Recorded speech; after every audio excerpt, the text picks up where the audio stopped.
Hello, welcome back to my channel. So today I want to talk about Tia, and this will be more or less a Tia and Naga team review because you do not run Tia without Naga at all. Without Naga, Tia is pretty gamped, and even though you can run Naga without Tia. Alright, so let's take a look at Tia's skill. Her skill 1 is reducing her own cooldown. You want to get this to level 7 as much as possible so you can actually cycle your burst 1 skill continuously without having run into cooldown issues. And secondly, she also increased your team's attack by quite a bit, 32%, whenever cover's HP is recovered. Okay, this means that she is basically born to be teamed up with characters like Naga and Leader, to some degrees Coco, but Coco is not that great of a burst 1 so far. If you really must pair them up together, you can, but Coco is not your best choice for burst 1. Alright, her burst 2 is Taunt after 5 bullets, also increase cover's max HP. Increasing cover's max HP also means that you will be healing your cover's HP as well whenever, unless specifically stated, increasing max HP on a character or a cover will always increase their health overall, or heal them overall. And on top of that, this gives her lifesteal, and yep, and also recovers covers HP during burst effect. Burst 3 is generate shield for everyone, herself and her teammate. This is great because Naga needs a shield on her for her burst to be effective. And at the same time, this also re-enters burst skill stage 1. This means that she will be, your team will be considered not having used burst 1 before, so you have to use people like Volume, Leader, Dorothy, Coco, for burst 1 burst. Alright, so with that being said, let's take a look at her team and her gears. So as you can see, based on the skill description, let me see, yeah, here we go. Based on the skill description, she covers HP based off of her own HP. Her attack buff, it is not based on her attack value, it's just a flat attack damage for your characters, which is great because attack damage buff is calculated separately from plus attack power compared to other people's buffs.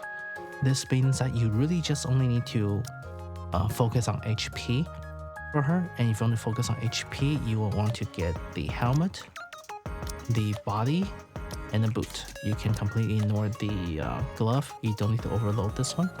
And on top of that, you probably want to have a few plus ammo overload item on Tia.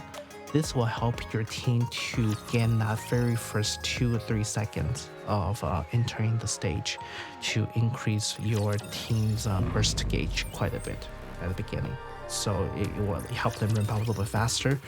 Also helps Tia not getting killed as fast because as I was about to demonstrate, Tia actually dies really fast when she is taunting the enemy on a high pressure stage with a high enemy attack and high enemy one shot. Okay, so let's talk about cons. Well, actually let's talk about pros first. Pros.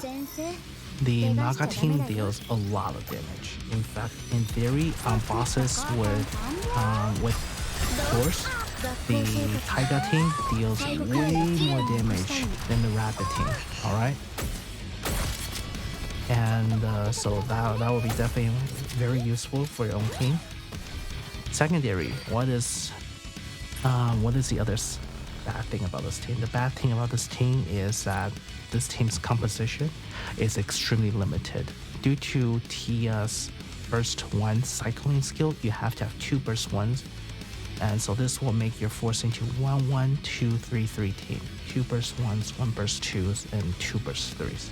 This also means that you cannot use Modernia as the third burst to maximize her damage. It's okay to use Modernia on campaigns when you want to wipe the map to kill all the smaller spawns, but this team will make Modernia not suitable for boss fights because it will decrease Modernia's damage by quite a bit. Okay, and on top of that, you have to use both Tia and Naga together at all times. If any one of them dies, if Naga dies, Tia is in big trouble. If Tia dies, actually Naga is still okay because you guys still have leader there for burst 1. So this is a little bit of double assurance, right? But again, Tia is very easily target focused by the enemy, so you want to keep her up and basically kind of manually control her to make sure she doesn't really pop out of the cover too much, where you need to do a balancing act of how much cover times that she's behind covers and how much time she poke out, so that you can get both her health and her cover damage at about the same time, so she can last a little bit longer in a fight like right now. And honestly, in this stage, I just can't keep her alive long enough because the enemy just hits too hard together, especially with her taunt. Another issue with the Tiaga team is the fact that since Tia requires manual controls quite a bit, on a harder maps, you do not want to use any character that also requires manual control. What I'm talking about Alice. Alice is a character that if you do speed click, it can actually maximize the team's damage. Not the team's damage, her damage quite a bit. But this also means that you're going to give away Tia's survivability in this exchange. It works in some maps, it doesn't work in others. However, in my honest opinion, I think Alice is better served on the bunny teams, because the bunny teams will actually help her out in terms of both the bullet count, so she doesn't have to reload sometimes, and it's also just much more stable for Alice. Her best teammate most of the time will be Snow White and Maxwell. I believe this is also the most commonly used combos in the solo raid this time around with the Tiaga team. So Snow White and Maxwell, because they can maximize the core damage that is specialized by the Tiaga teams. I do not have Snow White, so I cannot put her on the team to show you guys. And she is also pretty decent with the plus, because the plus's burst is a straight laser that also penetrates, so she can also help out with the core, even though the plus is no longer considered the top DPS with your team. Who you do not want to use the Tiaga team, as previously stated, you do not want to use with Modernia, and on top of that, you do not want to use the Tiaga team with Privity, because Privity will decrease the on burst, she will reduce the amount of ammo capacity on your team. And when that happens, Naga will have less than 9 bullets together, and when she has less than 9 bullets, she will run into buffing and refilling issues of Tia. Sometimes Tia will be just standing around and not applying buffs due to the fact that Naga's cover heal did not come fast enough because she had to reload. This can be mitigated if you have overload gear on the Naga that has max ammo capacity.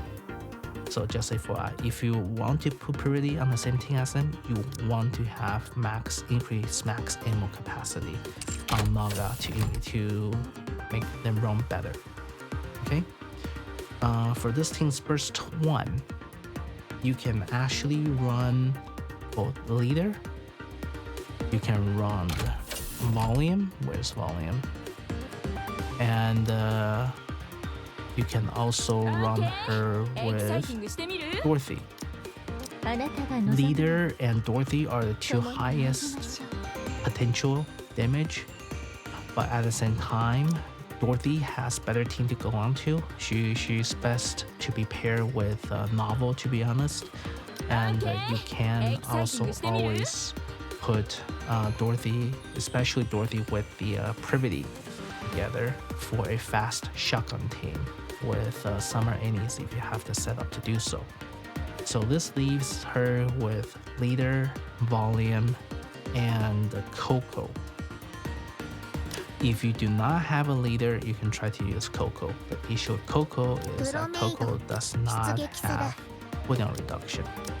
So your team is gonna suffer from the burst rotations, but she does provide some cover recoveries.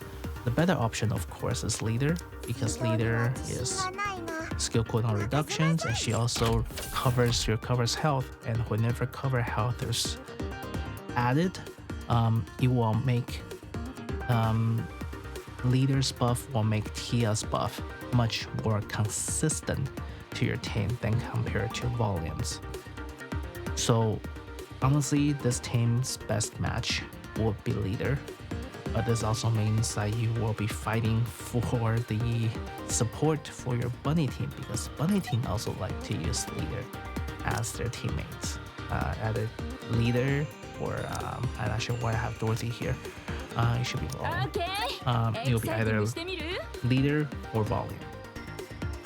Okay. And let's see. For Overload gear, for Taya. Wait, I already talked about Overload gear. And I believe that is pretty much it. For Tia, I would recommend. Okay, so for Tia and Naga together, I would say they are the very top support team, basically top SSR characters out there. And on the rank, they are definitely SS rank or S plus rank, depends on how you look at it. Basically top of the line support teams with Tia and Naga. If you do not have Naga, she definitely drops her usefulness down to the second tier list, if not lower, just due to the fact that her kit by herself is extremely limited without Naga to support her. So you do not ever run Naga and Tia without each other. So don't break up the two friends apart, which is what you did exactly in the story. Until you finish hard mode. And yeah, good luck with polls, and I'll see you upon probably the next tier list reviews or the next new unit review, even though I had a lot of difficult time pulling the new units. Alright, with that being said, thank you very much for watching, and I'll catch you next time. Bye.